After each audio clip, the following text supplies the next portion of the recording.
If anyone asks me how I started writing, I usually just say that I started writing in a notebook when I was a kid and liked it and just kept writing. I don't usually add that plagiarism was central to my beginnings, that plagiarism is where my writing life began.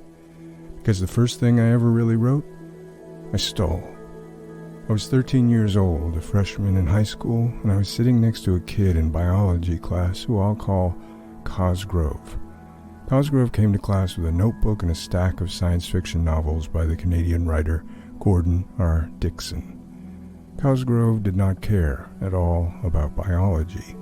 Instead, he just read one of his Gordon R. Dickson books or wrote poems in his notebook.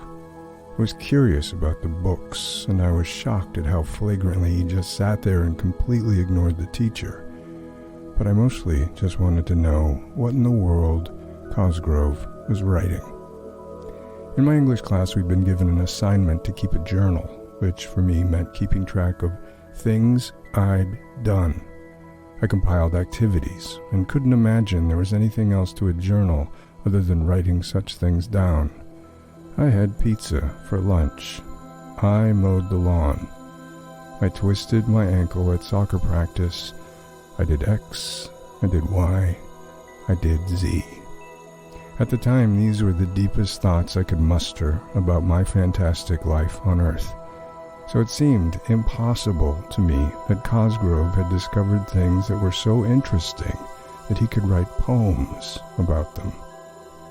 Cosgrove knew I was curious, and he'd sometimes drop a dramatic hand over the page so I couldn't see what he was writing.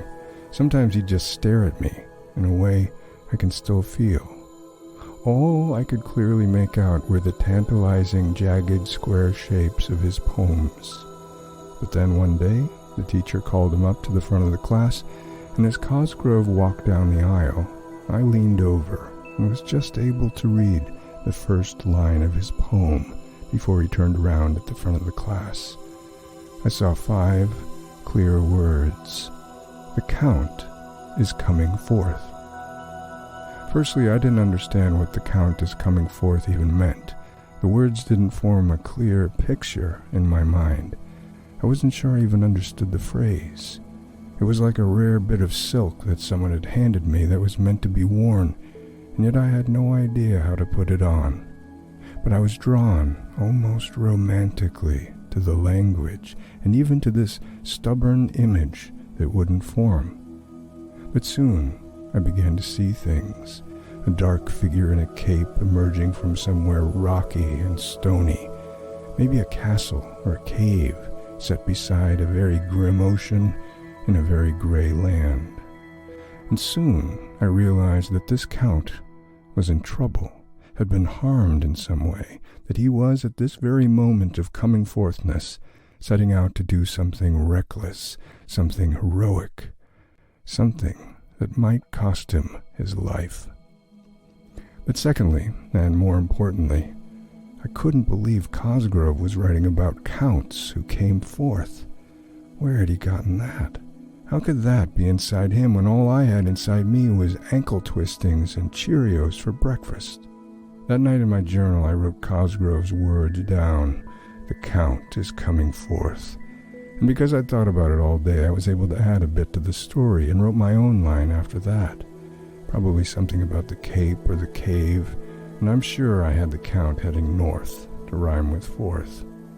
I wrote another line and another line until I'd created my own scribbled square. I remember strangely wondering if what I'd written was the exact same poem as Cosgrove's. The next night, I did the same thing with my journal, starting off with the same 5 words but veering off in new directions based on things I'd learned in the first poem.